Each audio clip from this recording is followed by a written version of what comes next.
यूहन्ना आरिफ का मुकाशफा बाब 13। और मैंने एक हैवान को समंदर में से निकलते हुए देखा।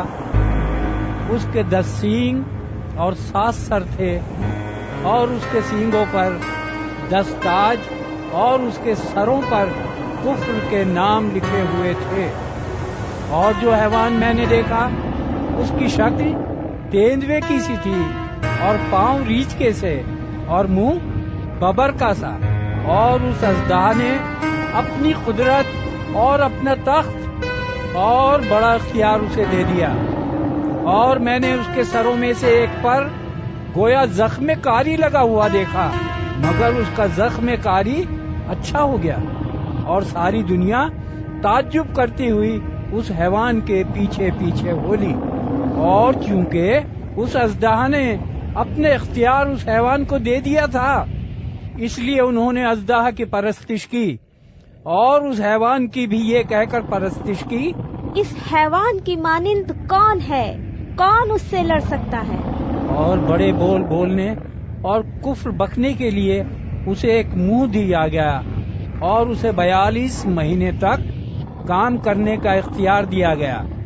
और उसने खुदा की निस्बत कुफ्र बकने के लिए मुंह खोला कि उसके नाम और उसके खेमे यानी आसमान के रहने वालों की निस्बत कुफ्र बके। और उसे ये इख्तियार दिया गया कि मुकद्दसों से लड़े और उन पर गालिब आए। और उसे हर कबीला और उम्मत और अहले ज़बान और कौम पर इख्तियार दिया गया। और जमीन के वो सब रहने वाले जिनके नाम उस बर्रे की किताब हयात में लिखे नहीं गए, जो बिनाए आलम के वक्त से ज़िबा हुआ है, उस हैवान की परस्तिश करेंगे। जिसके कान हो वो सुने। जिसको कैद होने वाली है वो कैद में पड़ेगा। जो कोई तलवार से कत्ल करेगा वो जरूर तलवार से कत्ल किया जाएगा।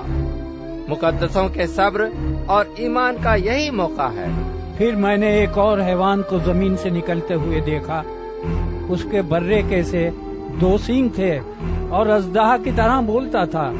और ये पहले हैवान का सारा इख्तियार उसके सामने काम में लाता था, और जमीन और उसके रहने वालों से उस पहले हैवान की परस्तिश कराता था, जिसका जख्म कारी अच्छा हो गया था। और वो बड़े बड़े निशान दिखाता था, यहाँ तक के आदमियों के सामने आसमान से जमीन पर आग नाजिल कर देता था।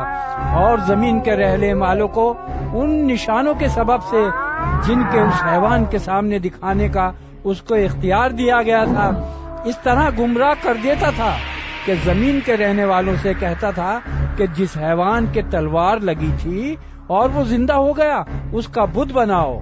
और उसे उस हैवान के बुत में रूह फूंकने का इख्तियार दिया गया, ताकि वो हैवान का बुत भूले भी, और जितने लोग उस हैवान के बुत की परस्तिश न करें उनको कत्ल भी कराए।